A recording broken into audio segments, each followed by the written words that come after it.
हमारे सनातन धर्म में सूतक का बड़ा महत्व है और कहा जाता है कि सूतक का प्रभाव भी बहुत ज़्यादा पड़ता है। चाहे जन्म के समय लगने वाला सूतक हो, जिसको जन्मोपरांत सूतक कहा जाता है, अथवा मरने के बाद, जिसे मरणोपरांत सूतक कहा जाता है। दोनों का अलग अलग महत्व है और दोनों में अलग अलग विधान बताया गया है। चाहे जन्म वाला सूतक हो, चाहे मृत्यु वाला सूतक हो, इनमें कुछ चीजों पर रोक लगाई गई है।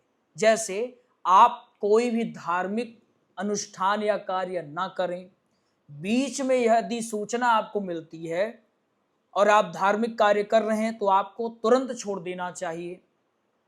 अगर आपको मृत्यु वाले सूतक, जो कि 12 दिन का होता है, 12वें दिन के बाद सूचना मिली है, तो सिर्फ शुद्ध जल से और गंगा जल पान करने से शरीर पवित्र होता है। ऐसे हमारे शास्त्र की मान्यता है।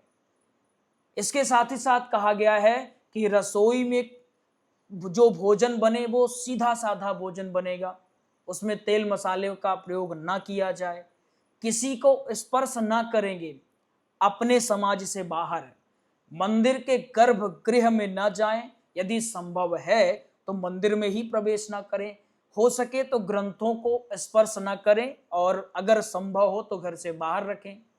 कुछ कुछ जगह तो ऐसी भी मान्यता है कि जब सूतक हमारे यहाँ लगे और आपके घर में कोई मूर्ति है भगवान की, तो उन्हें किसी और को दे देना चाहिए। ऐसी भी मान्यता कहीं कहीं है।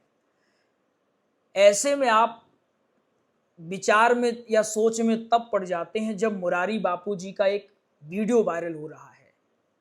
उन्होंने सूतक में ही राम कथा करी और सूतक में ही मंदिर के गर्भगृह में गए।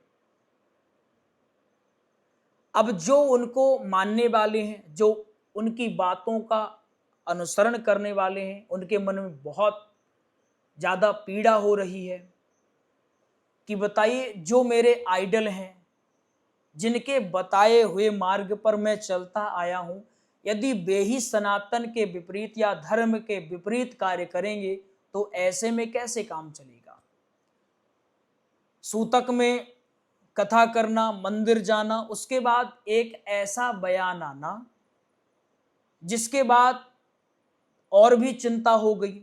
उनका कहना था कि हम तो करते हैं भाई, हम तो कथा भी करते हैं और हम दर्शन भी करते हैं, क्या यह उचित है? क्या एक ऐसे संत जो इतने रिस्पॉन्सिबल हैं, जो धर्म की बागडोर को कई वर्षों से संभाल के रखे हैं, जिनकी बातों को सुन करके बहुत सारे युवा प्रेरित होते हैं, उन्हें ऐसा काम शोभा दे रहा है? देखिए, मैं पुनः सभी संतों को प्रणाम करता हूं और परम पूज्य श्री मुरारी बापू को भी मैं प्रणाम करता हूं। मैं जो भी हूं संतों के आशीर्वाद से हूं। संतों का जो स्नेह मिला, उनकी प्रसादी मिली, सब उन्हीं की कृपा है। जब संतों की कृपा होती है तब भगवंत भी रिझते हैं हमसे। इसलिए मैं संत निंदा से बहुत बचना चाहता हूं। मेरी बात अगर बुरी लगे तो मुझे अपना छोटा सा दास समझ करके माफ करेगा, परंतु मैं ये बात इसलिए कह रहा हूं क्योंकि मैं भागवत कथा का अध्ययन करवाता हूं। कुछ विद्यार्थी मेरे से पूछ रहे और उनके मन में बहुत सारी गलत चीजें बैठ गई हैं।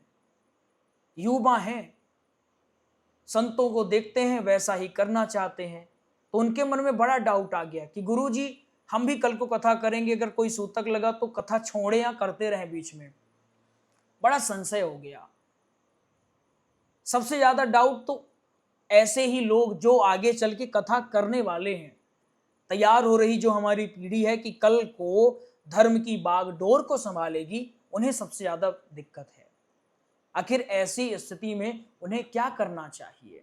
कहा जाता है जब जड़ें ही नष्ट हो जाएं तो फिर पत्ती या टहनियां क्या कर लेंगी? ये तो बहुत जल्दी नष्ट हो जाएंगे। जो धर्म की बागडोर को संभाले हुए हैं, जिनकी धार्मिक व्याख्याओं को सुन करके, उनकी बातों का अनुसरण कर करके अभी तक सनातन धर्म पूरी तरह से संरक्षित है। यदि वे ही धर्म के विपरीत कार्य करेंगे तो ऐसे में बहुत भयावह स्थिति उत्पन्न हो सकती है। यदि कहीं कथा आपकी चल रही है, बीच में सूतक लग जाए तो बीच में ही कथा को रोक देना चाहिए। अपने स्थान पर किसी दूसरे योग्य व्यक्ति को बैठाना चाहिए। धार्मिक कार्य ना करें, वही बेहतर होता है। नाम जप करना और व्यास गद्दी पर बैठ करके कथा करना, इनमें धरती और आसमान जितना अंतर है। व्यास गद्दी हमारे हिंदू धर्म की सबसे पवित्र स्थान है। जो व्यक्ति व्यास गद्दी पर बैठा होता है उसे हम व्यास रूप समझते हैं, या वेद व्यास जी का स्वरूप, या भगवान श्री कृष्ण का ही रूप समझते हैं। सुखदेव जी का स्वरूप एक वक्ता यदि सूतक की स्थिति में है और वो बैठ करके कथा कह रहा है तो यह अनुचित होगा। कुछ लोगों के मन में सवाल उठेगा, क्या हम राम राम न कहें? क्या हम भागवत का अध्ययन न करें? क्या भागवत की कथा न कहें? बिल्कुल कहिए, आवश्यक रूप से कहिए, जितना हो सके उतना ज्यादा कहिए, लेकिन व्यास गद्दी पर बैठ के मत कहिए। ग्रंथों को स्पर्श न करिए। जो याद है, जितना याद है उतना कहिए ना। आप नाम जाप करिए ना, किसने आपको रोका है? हवन मत करिए, नाम जाप करिए, और नाम का ही बहुत ज्यादा प्रभाव है। अब आप कहें कि नाम जप मैं कर रहा हूं तो मैं कथा भी कर सकता हूं, व्यास गद्दी पर भी बैठ सकता हूं, यह तो अनुचित हो जाएगा। भगवान राम भी जब मानव लीला में थे तो उन्होंने भी धर्म की सारी रीतियों का पालन किया। जैसे ही सूचना मिली पिताजी के गोलोक गमन की, तो उन्होंने उपयुक्त ढंग से गुरु आदेश के बाद पिताजी के संस्कार को किया था। हमारे सनातन धर्म की खूबसूरती है कि यहाँ दोनों चीजें बताई गई हैं। क्या करना है, क्या नहीं करना, दोनों चीजें बताई गई। जैसे संविधान में बताया गया कि भाई ये करोगे तो ठीक है, और ये करोगे तो गड़बड़ मामला है, ये करोगे तो पुरस्कार मिलेगा, ये करोगे तो जेल में जाओगे। ऐसे ही हमारे जो ग्रंथ हैं उनमें सब कुछ स्पष्ट तौर पर वर्णित है। कैसा कृत्य करना है, कैसा कृत्य नहीं करना है, कौन से कृत्यों को भूल कर भी नहीं करना है। खास तौर पर जब हम धर्म की बागडोर को संभालते हैं, हम कथाकार हैं, संत हैं, साधु जन हैं, तब हमारी जिम्मेदारी और बढ़ जाती है, क्योंकि जो आशा भरी निगाहें हैं तो हमारी तरफ ही है। ऐसी स्थिति में हमको इन चीज़ों से बचना चाहिए। मैं सभी संतों से निवेदन करूं, अगर ऐसी चीज़ें होती हैं तो अधिकांश युवा तो वैसे भी धर्म से भाग रहे हैं, जो जुड़ रहे हैं तो कम से कम उनके मन में कुछ ऐसा ना आवे। आज जब मुरारी बापू जी का ये वीडियो वायरल हुआ तो जो धर्म को नहीं भी जानते वे भी कह रहे हैं, और बुरा लगता है।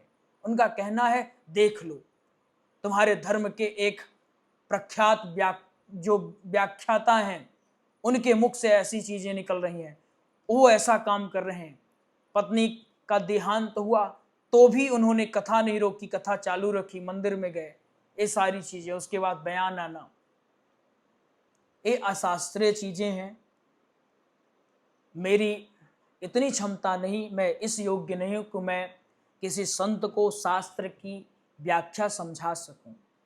बस मैं एक छोटी सी बात आप लोगों तक पहुंचाया हूं जो मेरे तक पहुंची। और तरह के लोग बात कर रहे होंगे, परंतु उन सब चीज़ों को मैं इग्नोर करते हुए मैंने फोकस किया कि जो मेरे विद्यार्थी हैं उनमें जब ऐसा भाव आ सकता है कि क्या कर सकते हैं, कुछ तो यहाँ तक सोचने लगे कि जब कथा कर रहे हैं तो हम पवित्र हैं, हम हर चीज़ कर सकते हैं। एक गलत मैसेज गया उनके मन में। आपको चाहिए कि आप खुले मंच में आएं और ऐसे लोगों को संबोधित करें। गलती अगर हो जाती है तो चाहिए कि हम क्षमा याचना कर लें, ताकि समाज में वो चीज़ें फैले नहीं। यदि इन चीज़ों को हवा मिल गई तो फिर बहुत गड़बड़ हो सकता है। बाकी जो आने वाले युवा पीढ़ी हैं, आप ये समझ लें कि हमारे धर्म ग्रंथ, हमारे शास्त्र कुछ कृत्यों के लिए सीधे सीधे रोक लगाते हैं कि ऐसा नहीं करना है, और उन चीज़ों को बिल्कुल भी अपने को नहीं करना है। यदि मेरी बात किसी को बुरी लगी हो तो मैं पुनः आप लोगों से हाथ जोड़ करके निवेदन करूं कि मेरी बातों को बुरा न लेकर के ये समझिएगा कि ये दास अपने मन की बात आप तक पहुंचाना चाह रहा था, और मेरी आपसे सिर्फ यही प्रार्थना है कि गलत मैसेज ना जाने पाए। बहुत मुश्किल से युवा जुड़ते हैं, बहुत मुश्किल से युवा धर्म की ओर आकर्षित होते हैं, तो उनको हम ऐसा कुछ ना दिखावें कि हंसी का पात्र हमारा हिंदू धर्म बन जावे। हर चीज मनमाने ढंग से ना होवे तो ज़्यादा बेहतर है, नहीं तो कल को हर कोई अपना अपना धर्म बना लेगा, अपना संप्रदाय बनाएगा, अपने हिसाब से करेगा। आप गुरुद्वारे में चले जाओ, मस्जिद में चले जाओ, वहाँ एक मान्यता है, गुरुद्वारे में जाओ तो आपको रुमाल बांधना अनिवार्य है, मस्जिद में जाओ आप तो टोपी लगाना अनिवार्य है। लेकिन हमारे हिंदू मंदिरों में न जाने कैसे कैसे कपड़े पहन के जा रहे हैं, आधे कपड़े ही पहन के जा रहे हैं। कुछ मंदिरों में हरा की रोक लगी है, फिर भी हमारे यहाँ भी मान्यता है कि अगर मंदिर में जा रहे हैं तो सर ढक के जाना चाहिए, चाहे स्त्री जाएं चाहे पुरुष जाएं। परंतु मनमाने आचरण की वजह से हम इसको भी छोड़ दिए हैं। बहुत कम लोग हैं जो इसको जानते भी होंगे, संभवतः पता ही नहीं होगा। ऐसे में एक गलत मैसेज जाना हमारे हिसाब से समाज को ये भ्रमित कर सकता है।